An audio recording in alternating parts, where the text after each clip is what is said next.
Assalamualaikum warahmatullahi wabarakatuh.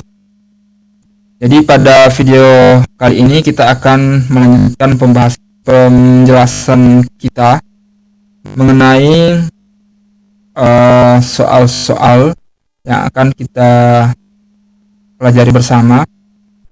Nah, pada pertemuan sebelumnya atau pada video sebelumnya atau pada video bagian pertama kita sudah membahas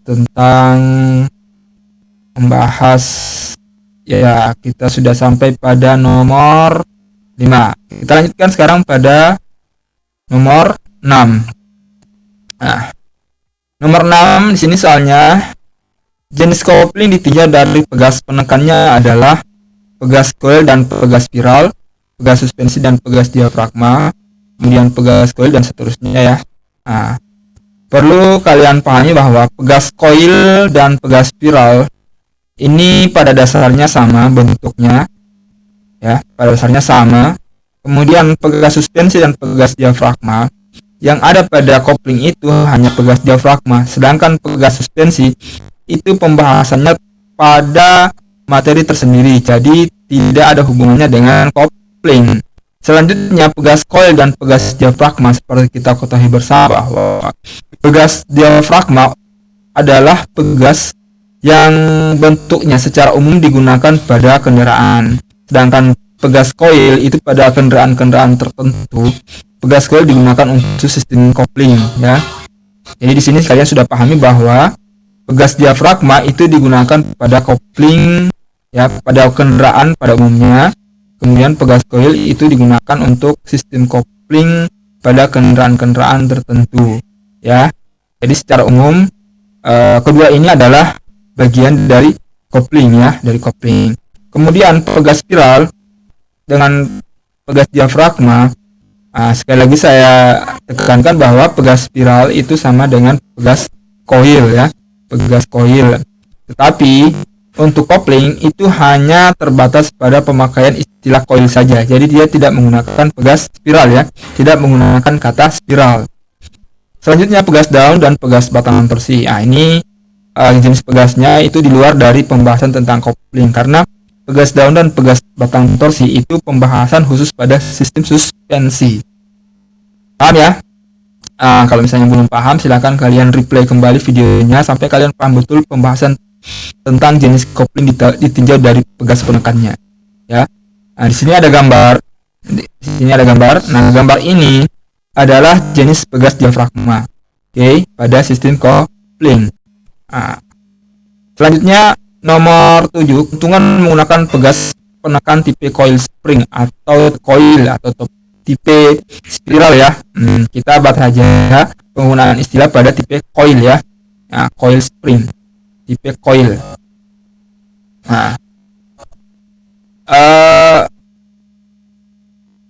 saya melihat bahwa di antara beberapa partisipan ya, atau beberapa peserta itu, atau beberapa peserta didik itu belum bisa membedakan spring, atau belum bisa memahami tentang spring. Spring itu adalah pegas atau per ya, pegas atau per. Jadi sekali lagi saya tegaskan, spring itu sama dengan per atau pegas. Oke, nah kita langsung saja.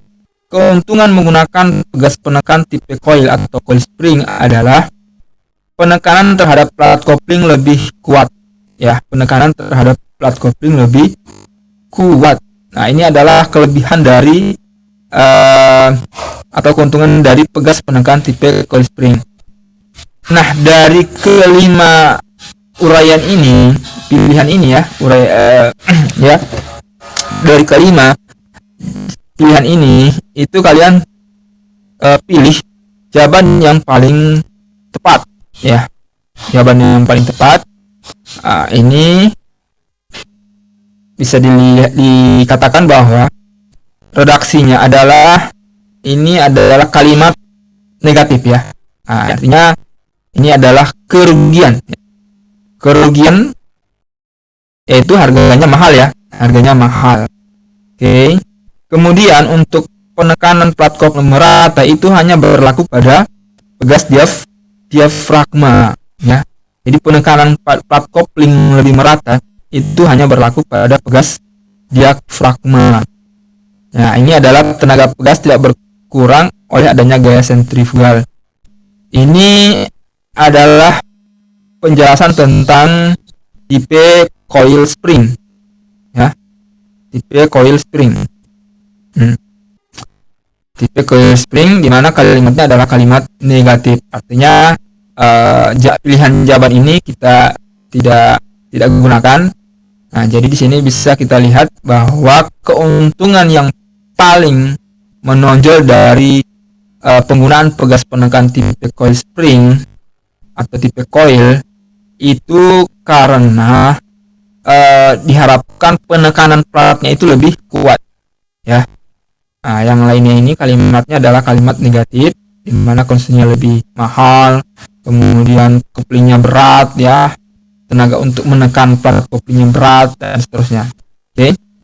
Selanjutnya kita ke nomor 8, keuntungan menggunakan pegas penekan tipe diafragma spring. Seperti dijelaskan pada soal nomor 7, bahwa untuk diafragma spring itu kelebihannya adalah penekanan itu lebih merata, ya, lebih merata. Jadi ada jawaban, silakan kalian tentukan sendiri jawaban yang paling tepat itu yang mana. Ya, diambil jawaban yang sifat atau redaksi kalimatnya itu mengandung kalimat-kalimat positif, ya, kalimat-kalimat positif. Untuk penekanan terhadap plat kopling lebih kuat itu hanya berlaku pada pegas coil, ya, jenis kopling pegas coil, ya. Jadi penekanan terhadap plat kopling yang lebih kuat itu hanya berlaku pada plat kopling, ya, plat kopling jenis coil. Nah, kemudian yang berikutnya adalah seperti yang saya sudah jelaskan. Saya harap kalian tidak lupa. Silakan di replay kembali bila kalian lupa atau ingin lebih memahami lagi, silakan di replay. Nah, selanjutnya uraian-uraian ini bisa kalian pahami sendiri, ya. Ambil yang kalimatnya positif, tetapi sekali lagi perhatikan secara seksama penjelasan saya sebelumnya. Nah, kita langsung ke nomor 9. Berdasarkan gambar di samping, bagaimana komponen clutch disc yang berfungsi sebagai bidang gesek? Nah, ini kalian pasti sudah pahami, ya, bahwa ini nomor 2 adalah rivet, ya, rivet atau coupling. Kemudian nomor 1 ini adalah lubang untuk input sub, kemudian seterusnya. Nah, jadi silakan kalian tentukan jawabannya. Yang sudah diuji sebelumnya itu tidak ada masalah karena mereka sudah paham atau mengerti atau sudah mengetahui bagian-bagian dari permukaan atau bagian-bagian dari clutch disc atau kampas kopling. Oke. Nah, sekali lagi pada nomor 10 itu gambar yang digunakan adalah pada nomor 10 gambar yang digunakan adalah nomor 9. Soal nomor 9. Nah, di sini kalian disuruh untuk memilih jawaban di mana kalimatnya adalah bagian manakah komponen clutch disc yang berfungsi memperlembut kopling pada saat berhubungan. Ya. Jadi pada saat adanya getaran berarti kemungkinan ini yang rusak. Ada beberapa komponen di sini yang rusak. Nah, bagaimana caranya supaya getaran tersebut hilang atau menjadi lembut? Nah, silakan kalian tentukan yang mana pilihan jawaban yang paling tepat. Oke. Perhatikan sekali lagi fungsi komponen pada kampas kopling ini yang berfungsi untuk memperlembut kopling pada saat berhubungan. Oke. Nah, kemudian nomor 11 ini pembahasannya masih sekitaran clutch disc, bagian-bagian clutch disc atau kampas kopling. Nomor 2 ini, ya, nomor 2 ini fungsinya sebagai apa? Silakan kalian tentukan pilihan jawabannya. Pilihan di sini ada beberapa di sini.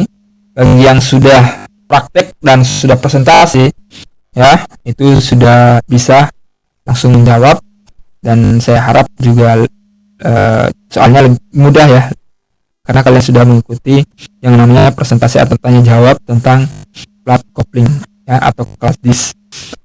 Selanjutnya kita langsung ke nomor 12. Terdapat dua jenis kopling ditinjau dari mekanisme penggerak. Jadi kopling itu digerakkan oleh sistem oleh sistem, dimana kita ketahui bahwa ada sistem pneumatik yang menggunakan udara ya, kemudian sistem hidrolis yang menggunakan cairan, kemudian sistem mekanik yang menggunakan kawat atau kabel penghantar ya, kabel ya, kalau di bengkel biasa disebut dengan kabel kopling ya, kabel kopling. Di dalamnya berisi kawat, kemudian dibalut oleh isolator. Jadi itu adalah kopling jenis mekanik ya. Jadi jenis mekanik. Jadi untuk jenis kopling ditinjau dari mekanisme penggerak ada dua jenis. Apakah dia kopling ganda atau kopling tunggal? Kalau kopling ganda dan kopling tunggal itu pembahasannya hanya pada sepeda motor pada umumnya ya. Kemudian otomatis itu tidak ada pada kopling. Kemudian mekanik itu menggunakan tali atau labrak, atau yang saya sebutkan tadi menggunakan kabel. Kemudian hidrolis menggunakan cairan. Kemudian otomatis tidak ada dalam kopling ya, penggeraknya tidak ada yang otomatis. Pneumatik juga, pneumatik ini berarti menggunakan udara. Sedangkan kita ketahui bersama yang sudah kalian pelajari, kopling tidak membahas tentang penggerak pneumatik ya. Jadi hanya dua, yaitu yang menggunakan cairan dan yang menggunakan kabel. Oke. Silakan kalian tentukan sendiri jawaban yang paling tepat. Kemudian kita beralih ke nomor 13. Pada nomor 13 ini kembali lagi kita ke soal nomor 9 ya. Ke soal nomor 9 kita bisa lihat gambar ya. Bisa kita lihat gambarnya. Sini saya geser saja, saya duplikat. Oke, saya duplikat gambarnya seperti ini. Nah, nomor 1 itu adalah apa? Di sini ada pilihan jawaban, apakah dia dudukan pegas diafragma, kemudian apakah dia itu dudukan output sub transmisi, dudukan input, perantara putaran dari mesin ke transmisi, dan seterusnya. Ya, bagi yang sudah praktek kemudian mempresentasikan tentang kopling, saya kira ini menentukan jawabannya tidaklah sulit ya. Jadi nomor 1 ini itu hubungan dengan apa? Oke. Langsung kita ke nomor 14. Yang dimaksud dengan gerak bebas pedal kopling adalah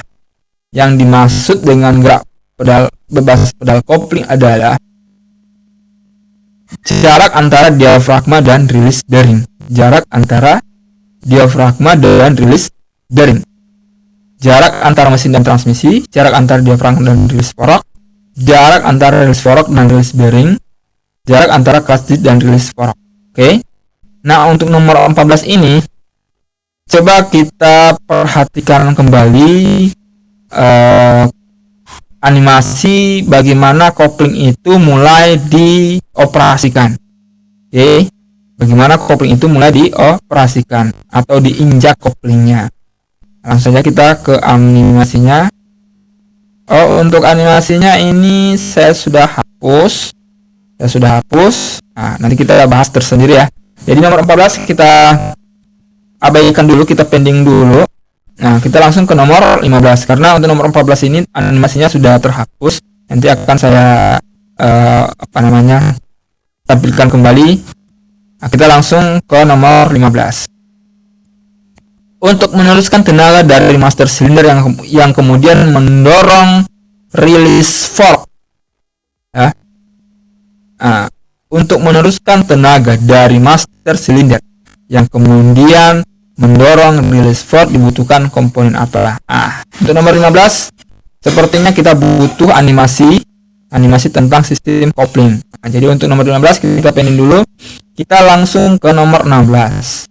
merubah dan mengatur momen putar dan putaran. Momen itu kekuatannya, kekuatan dan putaran pada roda penggerak, ya. Merubah dan mengatur momen putar dan putaran pada roda penggerak sesuai dengan kebutuhan posisi 1, posisi 2, 3 dan seterusnya adalah fungsi dari apa. Jadi kalau misalnya kita sementara membawa mobil kendaraan, itu kan biasa kita mau posisikan posisi 1, ganti posisi 2, 3 dan seterusnya. Itu adalah fungsi dari sistem apa, ya. Jadi pertanyaannya adalah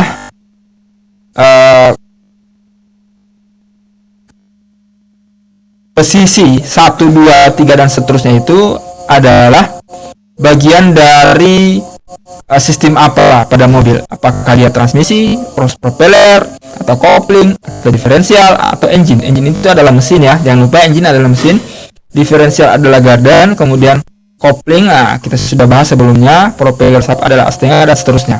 Oke, ini adalah transmisi atau persneleng. Ingat, transmisi sama dengan persneleng. Oke.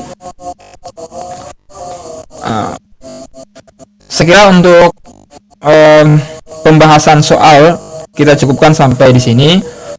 Beberapa soal yang kita pending tadi, yang kita batalkan tadi untuk pembahasannya karena belum ada animasinya, nanti kita bahas lagi pada video-video selanjutnya, masih pada pembahasan soal-soal persiapan ujian penilaian, ya, persiapan penilaian akhir semester. Kalau tahun-tahun sebelumnya yang saya kenal adalah ujian akhir semester, ya. Kalau sekarang sudah berubah, yaitu penilaian akhir semester. Cukup sekian. Assalamualaikum warahmatullahi wabarakatuh.